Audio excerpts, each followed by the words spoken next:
मैं रुपेश जी। आइए इस एपिसोड में जानेंगे पढ़ाई एवं शक्तिशाली पढ़ाई, रीडिंग एवं पावरफुल रीडिंग में क्या अंतर है। दोस्तों, मैं अनेक लोगों को जानता हूं जो अपने ऊपर सजने संवरने, शॉपिंग करने या अन्य अनावश्यक कार्य के लिए हजारों रुपए खर्च कर देते हैं, परंतु एक पुस्तक खरीदना उनके लिए फिजूल खर्च लगता है। अनेक प्रकार के अनावश्यक कार्य के लिए उनके पास समय होता है, लेकिन एक ज्ञानवर्धक या प्रेरणादायक पुस्तक खरीदने और पढ़ने के लिए उनके पास न समय होता है और न ही पैसा। साथियों, यदि आपने बड़े सपने देखे हैं और उन्हें वाकई पाना चाहते हैं तो आपको मानसिक सौंदर्य पर काम करना होगा। इसके अनेक रास्ते हो सकते हैं। आप श्रेष्ठ पुस्तकें पढ़ें, आप श्रेष्ठ लोगों के साथ रहें, आप श्रेष्ठ घटनाओं के साक्षी बने। श्रेष्ठ लोगों का साथ हर पल मिल पाना संभव नहीं होता, लेकिन एक अच्छी पुस्तक आपको हर क्षण प्रेरित कर सकती है। आइए पहले रीडिंग को समझें। इसका अर्थ है हर उस पुस्तक या साहित्य को पढ़ लेना जो उपलब्ध हो। हर साहित्य को पढ़ लेना, भले ही समय व्यर्थ करने वाला साहित्य क्यों न हो। आप ऐसे रोग से ग्रसित हो जाते हैं कि सब पुस्तक को आप बस पढ़ लेना चाहते हैं, भले ही उसका अनुकरण आप कुछ भी न कर पाते हो। आप सिर्फ किताब को खत्म कर रहे होते हैं कि इतना किताब मैंने पढ़ लिया। आप सिर्फ दूसरे का देखा देखी करते हैं। अगर कोई मित्र आपके बगल में है और वो कोई बुक पढ़ रहे हैं तो आपको भी शौक लगता है, हम भी उस बुक को पढ़ते हैं, जबकि वो बुक आपके किसी काम के लायक नहीं होता है। जैसे कि यदि आप विज्ञान विषय के साथ जुड़े हुए हैं तो भी आप ऐसे उपन्यास पढ़ रहे होते हैं जिसका दूर दूर तक आपके कैरियर से, आपके सोच से मेल नहीं होता है। बस आप इसलिए पढ़ रहे होते हैं कि सामने वाला कोई रिश्तेदार या साथी उस पुस्तक के बारे में थोड़ा बड़ाई कर दिया होता है, आप पढ़ रहे होते हैं उसको। इसी तरह से यदि आप हिंदी विषय से बीए की पढ़ाई कर रहे हो और अनावश्यक रूप से आप गणित विज्ञान विषय जो छोटा मोटा जानकारी वाला है पढ़ पढ़ के अपना टाइम पास कर रहे हो। इसी प्रकार से यदि आप मैट्रिक के छात्रों और विषय वस्तु वाले किताब को छोड़ करके, पाठ्य पुस्तक को छोड़ करके मनोरंजन वाला किताब में टाइम पास कर रहे हो, जैसे कॉमिक्स, सरस सलीस या कोई फिल्मी कहानी वाला कोई किताब पढ़ रहे हो, ये सब बस रीडिंग कहलाएगा। आपको सिर्फ पुस्तक पढ़ने की लत लग जाती है। ऐसे में अपने आसपास में आप भी देखते होंगे कुछ लोग भर दिन पेपर को पकड़े रहते हैं। इससे उसको कोई खास मतलब नहीं, एक कह सकते हैं एडिक्टेड हो गए रहते हैं पेपर के प्रति। जब तक पेपर को 10 बार 20 बार इधर से उधर पलटा पलटी नहीं करेंगे तब तक उनको जैसे लगता है मन ही नहीं लगता है। अगर 4-5 पेपर उनके बगल में रख दिया जाए तो हर दिन उसमें वो टाइम वेस्ट करेंगे। और समाचार कौन सा देखेंगे तो लोकल न्यूज़, इधर उधर का, किस गांव में क्या हुआ, कहाँ क्या हुआ। इससे कोई बौद्धिक स्तर में कोई खास विकास होता नहीं है और गप्पे मारते रहेंगे। तो इसको भी हम लक्ष्य विहीन पढ़ाई कहेंगे या लक्ष्य विहीन रीडिंग कहेंगे। इसका और छोड़ कुछ होता ही नहीं है ना। तो इस तरह से सिर्फ रीडिंग देने से काम नहीं होगा, सिर्फ पढ़ाई करने से काम नहीं होगा। पढ़ाई में ये खास ख्याल रखना होता है कि समय के सापेक्ष हमें कुछ मिला या नहीं, हम जितना देर पढ़ें उसमें कंसंट्रेशन हुआ या नहीं। अगर हम इस तरह से पढ़ाई कर रहे होते हैं जिसमें सिर्फ बोझ ढो रहे होते हैं, उसको हम रीडिंग कहते हैं। अब आइए जाने पावर रीडिंग, शक्तिशाली पढ़ाई। इसका अर्थ है सोच कर पढ़ना। क्या? सोच कर पढ़ना।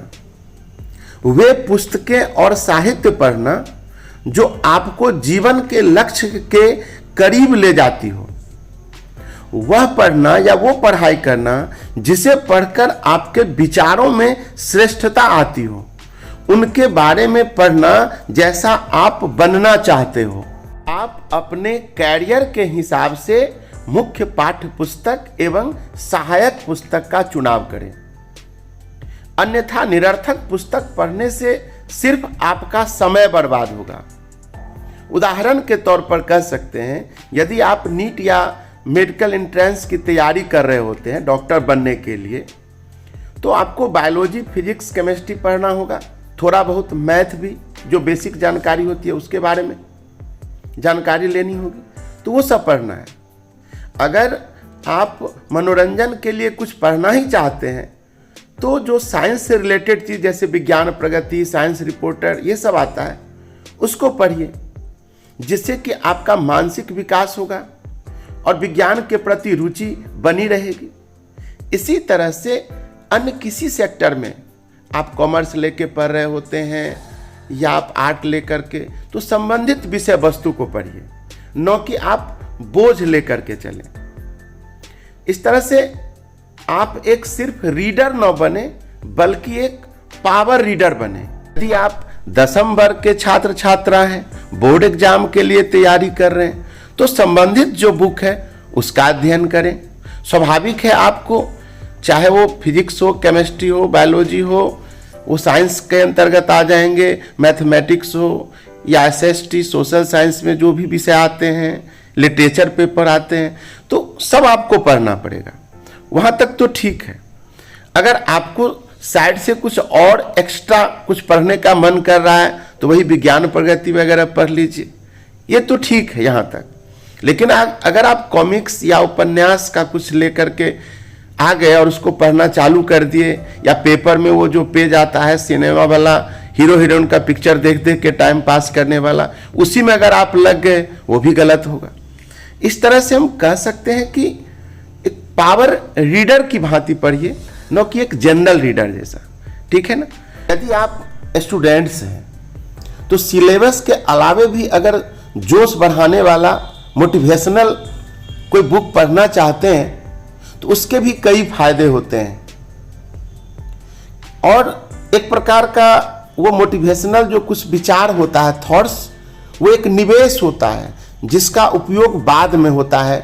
आइए कहानी के माध्यम से इसको समझें कि वो किस तरह का निवेश हो सकता है, मोटिवेशनल थॉट्स। एक बाजार में नए व्यापारी ने शक्कर की दुकान खोली। उसने बाजार भाव से कम मूल्य पर शक्कर बेचना शुरू किया। अन्य शक्कर विक्रेताओं को लगा कि वह ग्राहक बढ़ाने के लिए ऐसा कर रहा है। सभी व्यापारियों को विश्वास था कि सबको, जो शक्कर का व्यापार कर रहा था, अन्य व्यापारी लोग, उनको विश्वास था कि थोड़े दिन में वह भाव बढ़ा देगा अथवा दुकान बंद करना पड़ेगा या बंद कर देगा। लेकिन उसकी ग्राहकी बढ़ती चली गई। कई महीने बीत गए लेकिन उसने मूल्य नहीं बढ़ाए। कौन? जिसने शक्कर का नया दुकान खोला था। अन्य व्यापारियों के ग्राहक उनसे टूट रहे थे।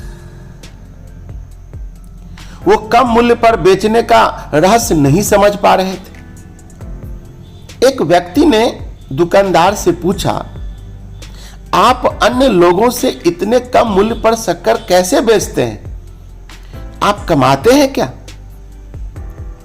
उस दुकानदार ने मुस्कुराते हुए कहा, अन्य लोग शक्कर से कमाते हैं लेकिन मैं बोरी से कमाता हूं। मुझे हर खाली बोरी बेचने पर 50 रुपये बचते हैं। पहले मैं दिन में कुल 5 बोरी बेचता था और अब मैं 100 बोरी बेचता हूं। यही मेरी छुपी हुई कमाई है। इसी प्रकार से प्रेरणादायक जो पुस्तकें होती हैं, उनसे उपजी श्रेष्ठता आपको रातों रात सफल नहीं बनाती। श्रेष्ठता के छुपे हुए लाभ हैं। धीरे धीरे आपके सोचने और कार्य करने का तरीका बदलता है और आपकी सफलता का ग्राफ बढ़ता चला जाता है। अंत में मेरा सुझाव, अगर आप स्टूडेंट हैं, स्कूल जाने वाले या कॉलेज जाने वाले, तो आप अपने बैग में 1-2 ऐसे पुस्तक भी रखिए। जिस समय लीजर टाइम होता है उस समय आप उस पुस्तक के कुछ अंश पढ़ लीजिए जो ज्ञानवर्धक हो।